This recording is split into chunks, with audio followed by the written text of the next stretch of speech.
ঠিক আছে, তুমি এখন তোমরা প্রশ্ন নাও কিন্তু নেই, তুমি একটা নাও। আর কে নিবো? আর কে নিবো? তুমি নিবা? আর আরেকটা নাও, আরেকটা আছে। কটা হয়েছে? 1 2 3 4 6। তোমারটা মনে বড় ইয়ে ছিল, প্রশ্ন ছিল, এটা প্রশ্ন ছিল। তুমি এ পাশে আসো দেখি। আর পেয়েছে কে কে? দাঁড়াও, কে কে নি? তুমি নিয়েছো? 4 জন 4টে নিয়েছো। আমি প্রশ্নটাই বলি, ঈমান শব্দের অর্থ কি? ঈমান শব্দের অর্থ কি? তোমার লেখা আছে এক একটা ব্রেকটা। বিশ্বাস, আনুগত্য, একত্ববাদ, একনিষ্ঠ। কে বলেছে আগে? এ বলেছে আগে?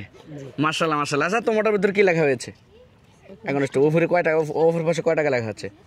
400 টাকা। তোমারটার ওই পাশে 200 টাকা। তোমারটার ওই পাশে 500 টাকা।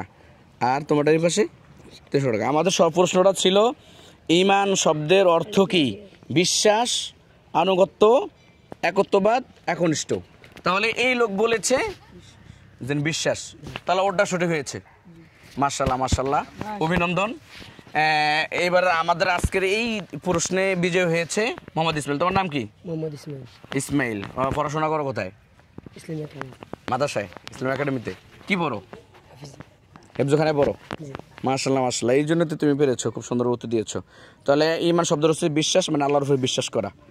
তাহলে তোমার অফিসটা কত টাকা লেখা আছে দেখি? মাশাআল্লাহ মাশাআল্লাহ। ওরে আল্লাহ, সর্বোচ্চ লেখা ছিল, সর্বোচ্চ টাকাটা পেয়ে গেছে। পুরস্কার বিজয়ী হয়েছে, পেরেছে এবং টাকাটা সে পেয়ে গেছে। অনেক অনেক অভিনন্দন। দর্শক সবাই এই ছেলেটার জন্য দোয়া করবেন। সে প্রথমবারই কোনো ভাবা চিন্তা ছাড়াই প্রথমবারই পেরে গেছে, এবং যেই প্রশ্নটা লেখা ছিল ওইটাই সে উত্তর দিয়েছে। তোমার এমনি উপরে লেখা ছিল কি? বিশ্বাসী লেখা ছিল, তুমি বিশ্বাসটাই বলে দিয়েছো। ধন্যবাদ তোমাকে। তো তোমার জন্য পুরস্কার রইলো, যেহেতু তুমি বিজয় হয়েছো, 500 টাকা তোমার জন্য রইলো। এই যে তোমার পুরস্কার।